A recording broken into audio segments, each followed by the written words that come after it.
And we go back to an earlier story where we revisited the national program to restore coral reefs spearheaded by the Alligator Head Foundation, where a new technique is targeting a specific species at risk of dying out. Krista Campbell has our story. Imagine a world without color, beauty, and seafood. Well, that's what scientists say is at risk as coral reefs continue to die off within Jamaican waters. And so the Alligator Head Foundation in Portland has moved into another aspect of coral reef restoration using sexual reproduction. We go out, we don't harm the established colonies. All we do is just collect a portion of their egg and sperm bundles and then bring them back to the lab, mix them, and then allow the babies to settle on substrates, which we will eventually outplant as well. For the past few years, the foundation has been trying asexual reproduction, that is, removing bits of well-developed tiny rock-like reef animals called corals.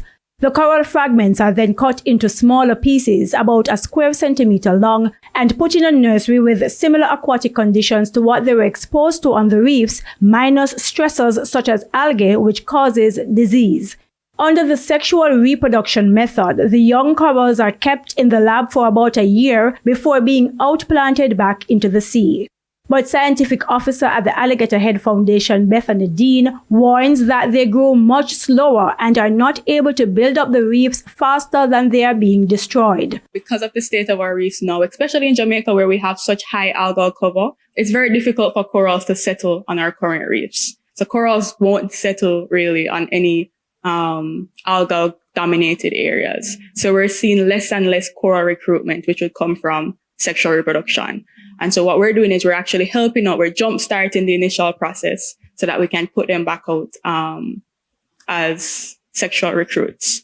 She notes that corals grow a little faster using the asexual reproduction technique. However, in the long run, it will be better because you're creating several thousand of babies versus just one singular or two singular microfragments per harvest that you do. Now, Ms. Dean notes that as part of the coral restoration program, a specific species of the tiny animals is being targeted because it is more at risk of extinction than others. And she notes the benefits to fishers and seafood lovers. The reason these are the species that are dying in particular, one of the things that we have to think about is that shallow water species are getting most of the impact from the sun. And so rising temperatures, shallow waters are going to have a greater fluctuation than deeper water species.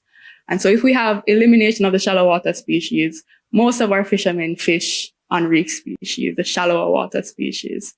Krista Campbell, TVJ News.